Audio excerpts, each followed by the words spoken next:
Okay, so now that we've gone through psycho-cybernetics, we get into another book. We're going to go through each chapter. We're going to go through the important points of each chapter and try to illustrate why you should pick up this book and the finer points and have a discussion about it. And the book we're going to go through is Reality Transurfing, Steps 1 through 5. Yeah, Steps 1 through 5.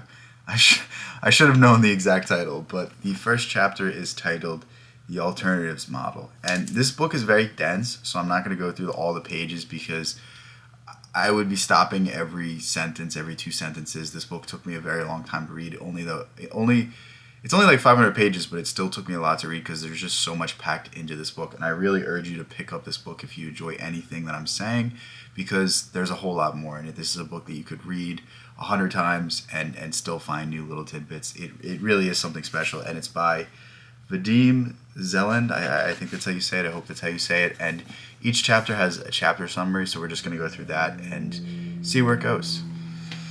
Reality is manifest in an infinite variety of forms. And really this is the baseline of this entire book, is that every possibility exists all at once. And if you can find yourself in a new state of feeling, if you can find yourself in a new state of being, you can transurf into a new reality. That's essentially the whole thesis of the book. Variability is the world's most fundamental quality. Any model of the universe represents just one manifestation of reality. Any branch of knowledge bases itself on one chosen aspect of manifestation of reality. Your choice is always realized. You always receive what you choose. And this is a really important point, and this is reverberated throughout the rest of the book, is that what you choose to take away from a situation, what you choose to focus on, you will see more of. Think of Robert Anton Wilson's phrase, what the thinker thinks, the prover proves. If something bad happens to you and you only notice the bad and you keep thinking about the bad, well, guess what? You're going to experience more bad. Whereas if something bad happens to you and you could take the silver lining, then you could start to see where you can improve. Then you can start to see where you can grow. And the more things that you can find in your life that are good, the more things you will find in your life that are good. And it's really just about flipping the script. The alternative space, I don't know why I can't speak, is an information field recording all that was, is, and will ever be. The information field contains potential alternative scenarios to any event. And what he's saying here is that if you believe that everything exists, then you believe that you can change your current scenario. That you believe that you can shift into a new perspective. And really what he's saying is to shift your current state of being. Shift who you believe yourself to be. Shift to believe what you're capable of doing. And really this is the precursor to any sort of change in your life. Think about it like, if you do the same thing your entire life, then you're going to be the same person. And what did Einstein say? Well, the definition of insanity is doing the same thing and expecting a different result. He's just saying the exact same thing here, is that if you want to live a different life, you have to become different. You have to embody a different set of beliefs, a different set of ideas. And this is why it's so difficult to change, because your entire existence is built off those set of ideas. So to abandon those set of ideas is to become someone new, and to become someone new is scary because there's nothing backing it up. There's no experience telling you that you're good enough. There's no experience telling you that you could go out there and really achieve those things. It's just something you have to do on faith. But when you can become accustomed to doing things based off faith and doing things based off of the hope of the possibility, that's where you can open your eyes up to new things. And it's as William Blake says, I must create my own system or be enslaved by another man's. It's that sort of idea. It's like, either I'm going to direct my life or life is going to direct me.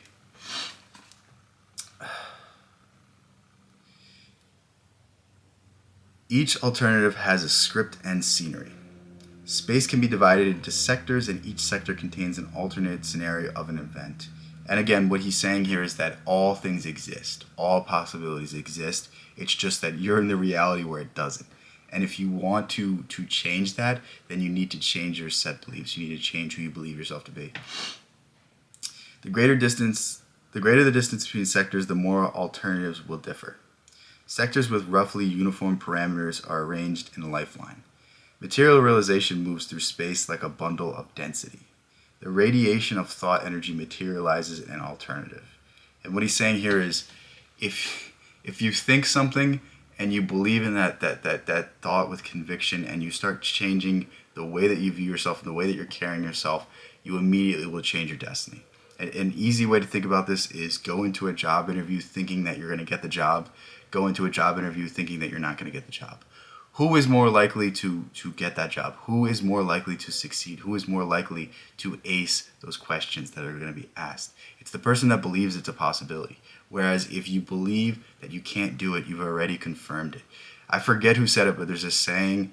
I don't know. I don't remember if it's a Greek philosopher or something, but those who say they can't and those who say they can are both right. That sort of idea of things. And how often have we defeated ourselves before you even try? How often have we gone into situations and scenarios and not even been able to succeed because you've approached it from the place of inferiority. You've approached it from the place of, I'm not good enough for this. I'm not good enough for this. And there's a chapter in this book that I think is really important, and we'll get to it at some point. But he says at some point in the book, he's basically saying, like, you deserve it. You deserve it. And stop telling yourself that you don't, because somebody in this world is going to reach your dream, and why not you? And we have this weird built-up idea because of what society has told us, because of our experience, because of how many times we failed, that we're not good enough, that we can't do this, that we can't do that. And it's like, somebody's going to do it, and why not me? Why not believe that I can do it? Why not believe that I deserve it? Why not believe that good things can happen to me too? When the parameters of thought energy change, a shift occurs to a different lifeline. Again, he's using this example of the multiverse or different realities to kind of show you that you're on one set track right now. And if you keep going on that track, you're going to keep going in the same set of circumstances. But if you change your idea or your belief, you're going to go this way. And this direction is going to lead you to somewhere completely different than where you are right now. And that's what we need to start understanding. That's what we need to start thinking. That's what we need to start grasping. It's, if something goes wrong, that's not a sign to keep going. It's a sign to change the direction. It's a sign to change the way that you view things. Learn something from the experience. Grow. Become better. Face it in a new set of circumstances next time. Understand where you went wrong. Understand where you can improve. And then start to go and tackle that issue again. You cannot change the fact that scenery exists, but you can choose a different type of scenery.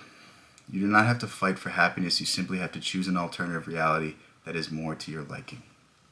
And again, these are all like somewhat basic ideas, and they're all somewhat easy to understand. But then when you actually go into practicality, they're very difficult, because it's very difficult to find the silver lining. It's very difficult to have everyone in your life telling you that you're not good enough and to still keep pushing.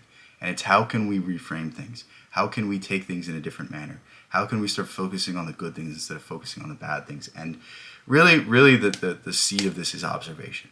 Where do your thoughts go to?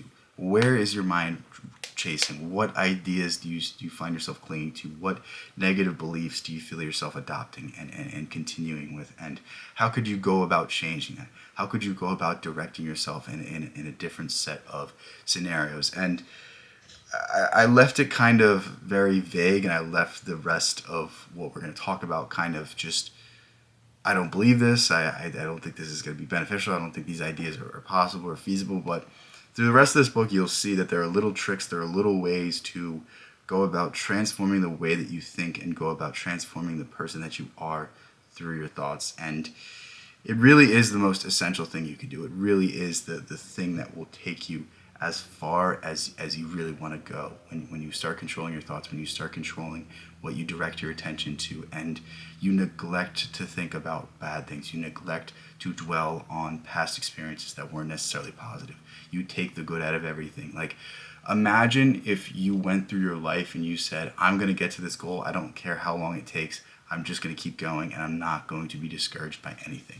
Could anything stop you? I don't think so. And that's what I'm going to go through all the chapters of this book. There's a lot of chapters of this book, I think. I don't know exactly how many, but yeah, stay tuned for some very interesting stuff and very interesting ideas. And yeah, please pick up this book if you thought anything I said was interesting. There's a lot of stuff in this book. It's a very deep book. It's a very intricate book, and it really is one of the best manuals that I've seen on how to master your mind. And there's a whole lot of stuff in it that touches from the stuff that Psycho-Cybernetics would talk about, the stuff that Gurdjieff talks about, the stuff that Neville talks about. It's a really good book. So feel free to pick this up.